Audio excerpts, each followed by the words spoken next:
Ponto Cultural de volta e, segundo o secretário de Cultura e Economia Criativa, o setor cultural é responsável por 3,9% do PIB estadual, fornecendo em torno de 1,5 milhão de empregos. Mas nessa pandemia, esse setor foi um dos mais atingidos. Para isso, políticas públicas, editais e projetos estão sendo desenvolvidos em prol da manutenção da classe artística. Na nossa entrevista de hoje, conversamos com a gestora cultural Rose Meusburger sobre Fomenta a Cultura. Dá uma olhada. E para conversar aqui com a gente sobre fomento à cultura, a gente está com a Rose Meusburger. Ela é gestora cultural, trabalha com empreendimentos criativos e desde 2003 capacita agentes culturais e públicos, além de administradores em ONGs e coletivos artísticos. A Rose é fundadora do canal Elaborando Projetos no YouTube, que já possui mais de 80 mil inscritos. O conteúdo traz informações importantes para quem quer elaborar projetos artísticos, culturais e associações sem fins lucrativos e coletivo, né? Tudo gratuito. Seja bem-vinda, viu, Rose? É um prazer ter você aqui para essa conversa tão importante, nesse tempo tão importante para a cultura, né? Legal, eu que agradeço o convite mais uma vez para a TV Câmara. Eu acho que é esse o papel, né, da gente disseminar conteúdo e falar cada vez mais para gestores culturais e pessoas até que não são da cultura, mas têm vontade ou de entender ou até de iniciar uma nova atividade nos segmentos culturais. Rose, antes da gente começar a falar dessa parte pública, dessa importância do digital, eu acho importante a gente ambientalizar, né, quem está assistindo. Para você que trabalha há anos nesse ramo, qual é a importância da cultura, tanto para a parte social, tanto para a parte econômica, antes da gente entrar nessa questão do edital? Então, eu acho que assim, a cultura e todos os segmentos culturais e a economia criativa como um todo, ela é uma mola propulsora mesmo de desenvolvimento. A cultura, ela faz diferença nas comunidades, na sociedade. A gente tem zilhões de exemplos por todo o território nacional e até fora do país, de ações culturais que, quando implantadas numa coletividade, numa comunidade, ela faz a diferença, ela impacta a sociedade naquela localidade de uma maneira diferente, formando melhores cidadãos, né? Eu acho que a cultura tem esse papel social, a arte como um todo, independente de que tipo de arte, né? Porque quando a gente fala de cultura, às vezes as pessoas falam, isso não é para mim, cultura é uma coisa de elite, cultura é uma coisa que eu não alcanço. Não, cultura é para todo mundo, cultura é de todo mundo, e todos nós, de alguma forma, executamos ou fazemos cultura o tempo todo, né? Aquela receita de bolo de fubá que eu herdei da minha mãe é uma maneira cultural, né? Uma herança cultural que ela herdou da mãe dela e que eu provavelmente vou passar para os meus herdeiros. Então, é essa herança que a gente traz. Então, ela tem uma importância, sim, na formação de qualquer população, de qualquer povo. E, claro, por fazer parte dessa formação, ela impacta também o desenvolvimento. Então, quando eu tenho artesãos trabalhando numa localidade, eles estão fomentando ali não só o trabalho deles enquanto empreendedores, mas, de repente, atraindo o turismo. Quando eu tenho uma cultura popular que vira uma festa na cidade, eu movimento o trade turístico na localidade, eu atraio pessoas para aquela região que vão se hospedar, vão se alimentar, então eu estou provocando desenvolvimento de alguma forma, né? A gente só fala de mega eventos, mas a gente tem que pensar no pequenininho, na casa da gente, Com né? certeza, e esse consumo também que é diário, né? As músicas que a gente ouve, os videoclipes que a gente assiste, a novela que a gente assiste, tudo isso tem toda uma questão cultural que a gente precisa entender que está no nosso dia a dia, né? E falando um pouco ainda mais, né, sobre essa questão cultural, teve uma pesquisa do Sistema de Informações e Indicadores Culturais, que é o SIIC, que apontou que o gasto médio mensal familiar com atividades culturais é mais um fator de desigualdade no Brasil. Em 2017 e 2018, alcançou R$ 282,86, o valor que representa 7,5% das despesas totais da família. Sobre essa questão da gente enxergar como é a cultura, o que você tem observado no ideário brasileiro atualmente? Você acha que tem uma evolução ou não? Bom, de março para cá a gente teve, obviamente, um consumo de cultura completamente diferenciado, porque a gente passou a consumir cultura dentro de casa, assistindo filmes, plugado aí na internet, ouvindo música, lendo muito. Muita gente passou a consumir livros, né, no formato virtual ou não, consumir muito mais cultura. Quando a gente fala de consumo de cultura, eu acho que nessas cifras, né, a média brasileira gasta X mil reais por dia, por mês, por ano com cultura. A gente esquece de computar os eventos gratuitos. A gente tem muito evento gratuito. E aí a gente fala assim, mas o povo não gosta de determinado tipo de espetáculo. Se você parar para pensar que, por exemplo, um evento gratuito de uma orquestra internacional no Parque do Ibirapuera, claro que não nesse momento, mas em tempos passados, lotava, o Parque do Ibirapuera virava um enxame de gente. Aquela mesma orquestra, naquele momento de temporada, que fez um evento gratuito num parque, para qualquer pessoa e gratuito, cobrou muito caro para se apresentar numa sala São Paulo. Então, você tem esse contraponto, né? Gente que pagou muito caro para assistir aquela orquestra, com um repertório, às vezes até o mesmo repertório, e assistiu de graça num parque. E esse gasto com cultura de graça, né? Esse consumo gratuito, muitas vezes não é computado. Que o brasileiro não gosta de determinado tipo de arte. O brasileiro não. Mas quantas exposições, grandes exposições, estiveram recentemente no Brasil e tiveram filas e filas e filas e filas e filas de gente nos dias gratuito, né, consumindo e visitando a exposição. Então, a gente tá deixando de computar, às vezes, nessa conta, esses eventos gratuitos, né?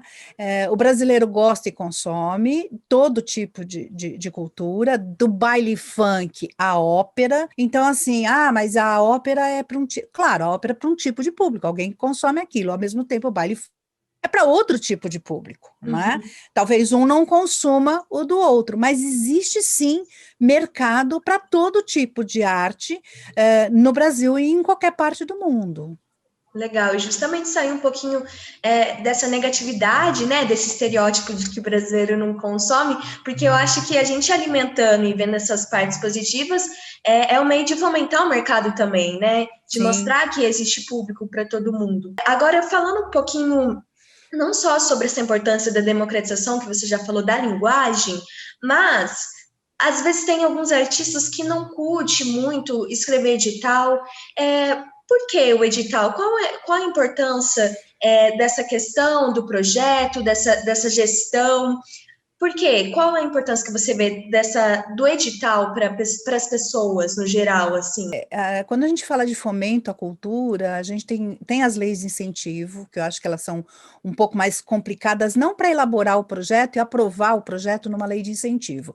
Eu acho que esse não é o ponto. Quando a pessoa aprende a fazer, ela consegue, cumprindo o que está na legislação e cumprindo o que está ali determinado, ela consegue aprovar. O grande gargalo e o grande problema para os projetos incentivados é a captação de recursos, porque o criativo não fala a língua da empresa. Então, fica difícil essa conversa. O artista fala pelo ponto de vista do sonho, enquanto a empresa está falando pelo ponto de vista econômico, financeiro, marketing, visibilidade de marca, e eles acabam não falando a mesma língua, então fica difícil a viabilização.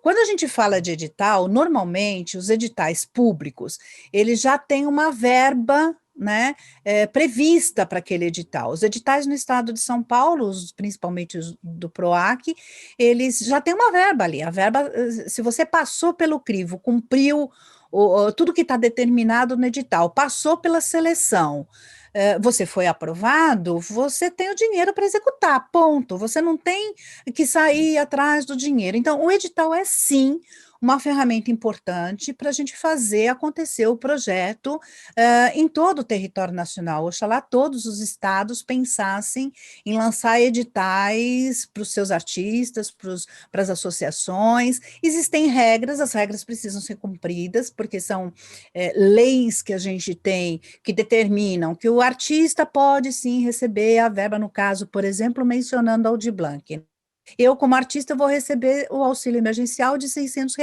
Eu cumpro determinadas regras ali, preenchi o cadastro, aqui o dinheiro vem e eu vou receber pelo prazo que tiver determinado ali naquele cadastro do Estado.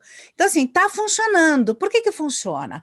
Porque o poder público faz um planejamento orçamentário para isso, então a verba está lá. Cada vez mais a gente tem projetos sendo elaborados com qualidade, porque a gente ainda sabe que tem muita gente que tem dificuldade e não consegue elaborar atendendo o que está escrito ali na legislação. A Uhum. orientação que eu sempre dou é assim: leia o edital, porque os editais, principalmente na área da cultura, eles são cada vez mais didáticos, não é?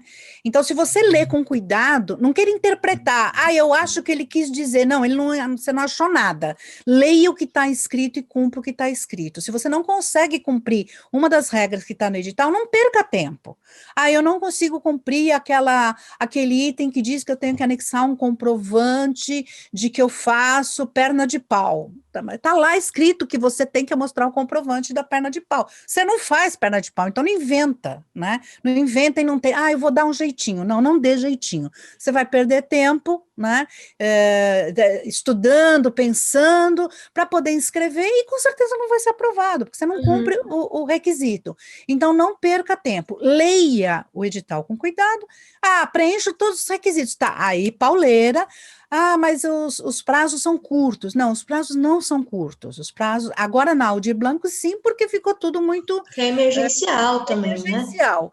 Mas Uhum. nos editais do PROAC, normalmente a gente tem 45 dias. Se você já tem um projeto mais ou menos desenhado, ou já tem um projeto que você já escreveu, você pode pegar uma parte dele e fazer uma adequação, não escrever ele eu ia fazer 15 apresentações, o edital pede 3, tá? Então, aquilo que era 15 vira 3, você faz uma readequação, mas você já tem um desenho pré-preparado, né? Uhum. Aí você faz a adequação e escreve. Então, o edital é importante, sim. Eu acho que o poder público poderia pensar mais em ter editais. Eu acho que Jacareí é fora da curva. Jacareí hoje está com uma gestão extremamente competente na cultura, com gente pensando e gente que faz cultura, pensando a cultura para a cidade. Então, Jacareí é uma das exceções que a gente tem no estado de São Paulo, graças a Deus. Uhum.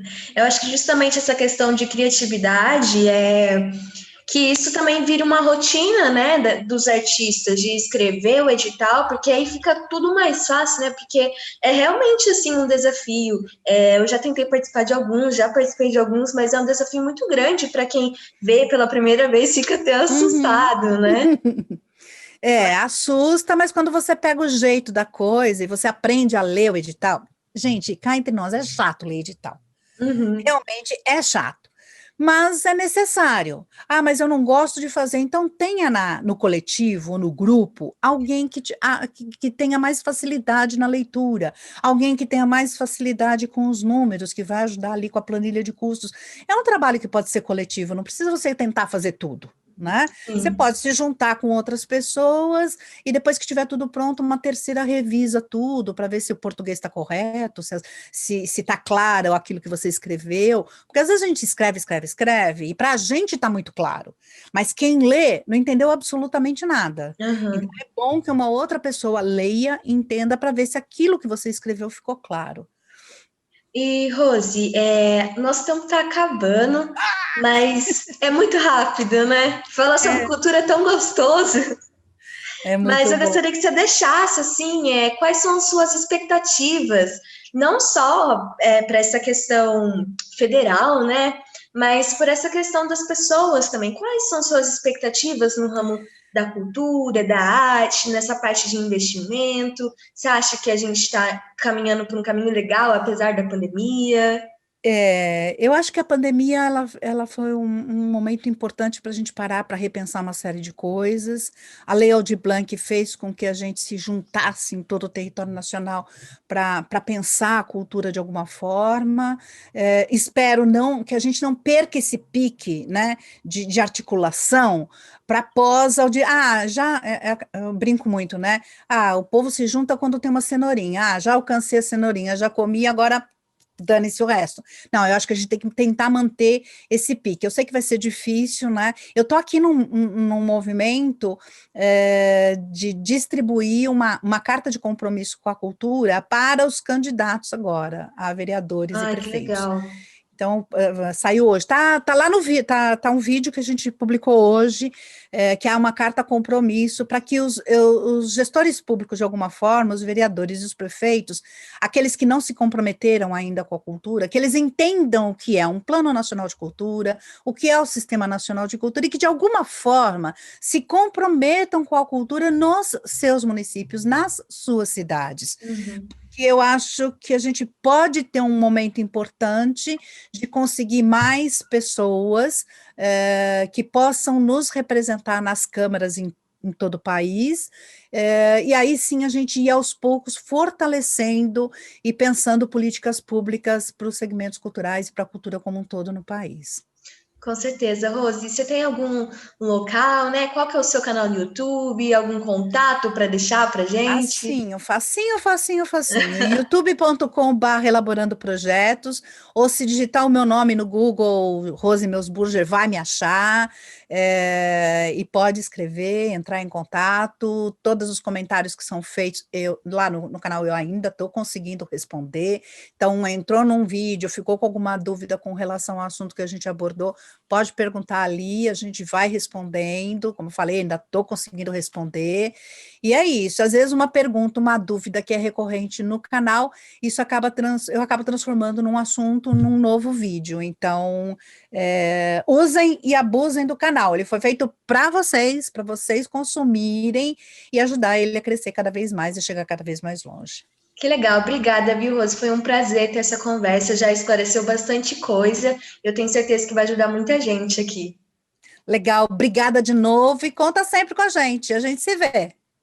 Agradecer novamente a Rose pela conversa, e se você tiver interesse nesse assunto, é só entrar no canal dela no YouTube, Elaborando Projetos, e também ficar atento às oportunidades aqui da cidade nos editais. Nosso programa está chegando ao fim, mas fique tranquilo que toda quinzena tem estreia. Enquanto a gente prepara o nosso encontro, você pode rever, compartilhar e mandar sugestões de novos episódios nas nossas redes sociais da TV, no Facebook e YouTube. É só pesquisar TV Câmara Jacareí. Eu vou ficando por aqui, mas se liga que ainda tem música no nosso Som Clipe. Até a próxima e, se puder, fique em casa. Tchau!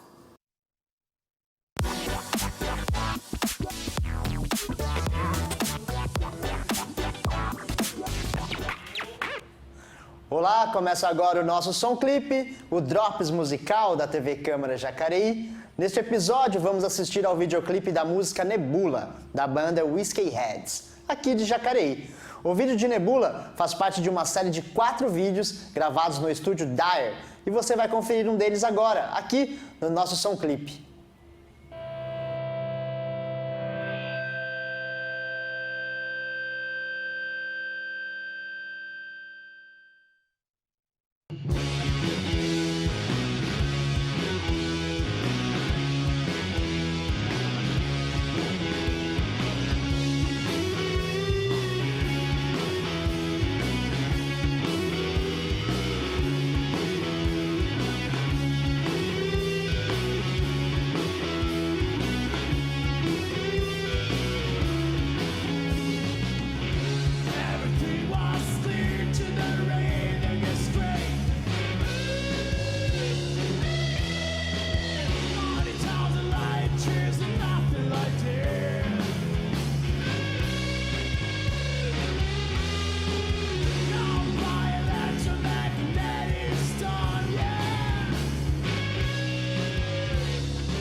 O trio The Whiskey Heads foi fundado em 2007 numa mistura de heavy blues e stoner rock.